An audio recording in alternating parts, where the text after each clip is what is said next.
कक्षा 10 का प्रश्नावली 4B है। सवाल नंबर 12। समीकरण 3x पे 2 घात माइनस 4y पे 2 घात बराबर 11 में यदि x का मान x बराबर 3 हो तो y का मान दिया है, यानी x का मान हमारा क्या है, दिया है, यानी इसका मान दिया हुआ है, x का मान दिया है तो y का मान ज्ञात करेंगे। क्या लिखा है, समीकरण 3x square minus 4y square बराबर 11 में यदि x का मान दिया तो y का मान आ जाएगा, यानी x का मान दिया है, x का मान आप समीकरण में रख देंगे तो y का मान आ जाएगा। हम लिखेंगे हल।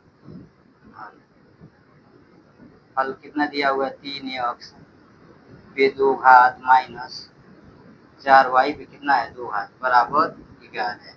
हम इसको हम समीकरण 1 मानेंगे। दिया क्या है हमारा, इसलिए x का मान हमारा दिया हुआ है -3, तो हमको ज्ञात क्या करना है, y का मान।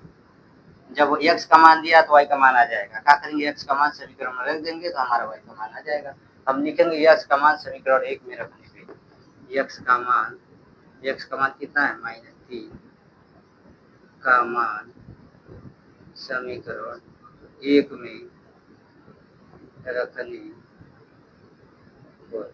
अब हम क्या करेंगे, x का मान दिया है तो y का मान आ जाएगा, x का मान हम समीकरण 1 में रख देंगे।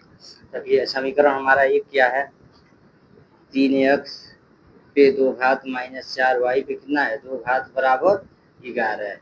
तो हम क्या करेंगे, इस x का मान दिया हुआ है, x का मान हम लिख लेंगे अपने जगह पे 3x गुणे 3 गुणे यानी x के जगह पे क्या दिया है -3 पे कितना घात है 2 घात माइनस 4y पे कितना घात है 2 बराबर 11 है। अब क्या करेंगे, लिखेंगे बराबर 3 गुणे, अब -3 पे 2 घात है तो लिखेंगे -3 गुणे बड़े के कोष्ठक में -3 माइनस 4y बराबर 11 लिखेंगे बराबर 3 गुणे माइनस से माइनस में गुणा हो जाएगा तो प्लस होगा 3 3 का 9 माइनस 4y बराबर 11।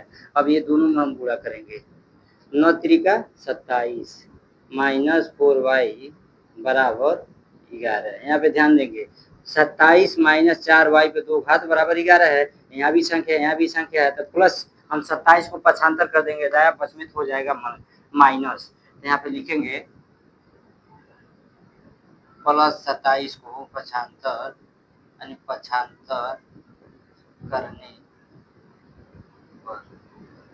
करेंगे माइनस हो जाएगा। बाएं पक्ष में है प्लस में, जब दाएं में जाएगा तो माइनस हो जाएगा, तो प्लस 27 हम पक्षांतर करेंगे तो यहाँ पे क्या बचेगा, -4y पे 2 घात बराबर 11 अब प्लस जाएगा तो हो जाएगा -27।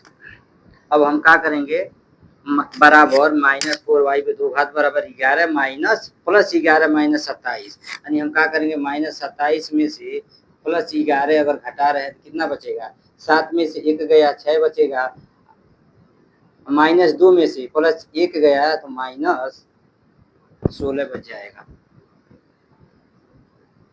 7 में से गया 6 बचा, -2 में से प्लस 1 गया तो 1 ही होगा, यानी -16 हो जाएगा। हम इसके जगह पर क्या लिखेंगे, यहाँ पे बचेगा कितना, -4y बराबर -16, यानी हम क्या करेंगे माइनस से माइनस में भाग देंगे, कट जाएगा बचा कितना है 4y बराबर 16। 4y पे 2 घात बराबर 16 है, कोई चिन्ह नहीं है तो गुणे का चिन्ह लगाएगा, यानी 4 से हम क्या करेंगे 16 में भाग दे देंगे। यहाँ पे लिखेंगे 4 से 16 में भाग देंगे तो यहाँ पे बचेगा कितना, y पे 2 घात बराबर 16, गुणे में है तो भाग जब देंगे 4 से तो भाग बटे में हो जाएगा, यानी अंश बटा हर है, इसको भी अंश बटा हर कर लिया, दोनों बराबर हो गया। अब ध्यान देंगे y बराबर लिखेंगे अंश से अंश में गुणा होगा, यानी 16 एकम 16, हर से हर में तो 4 एकम 4 कट जाएगा, 4 एकम 4 4 चौको 16 कट गया।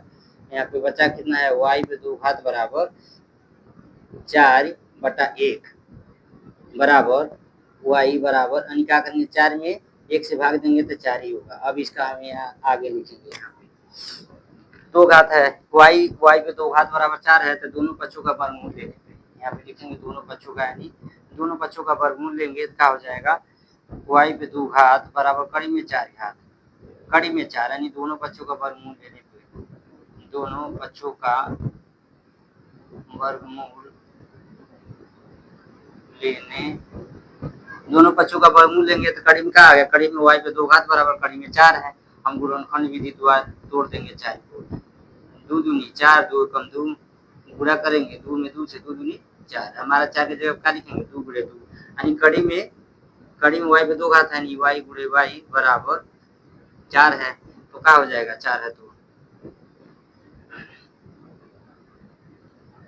2 गुणे 2 यानी 2 दूनी 4 हो जाएगा।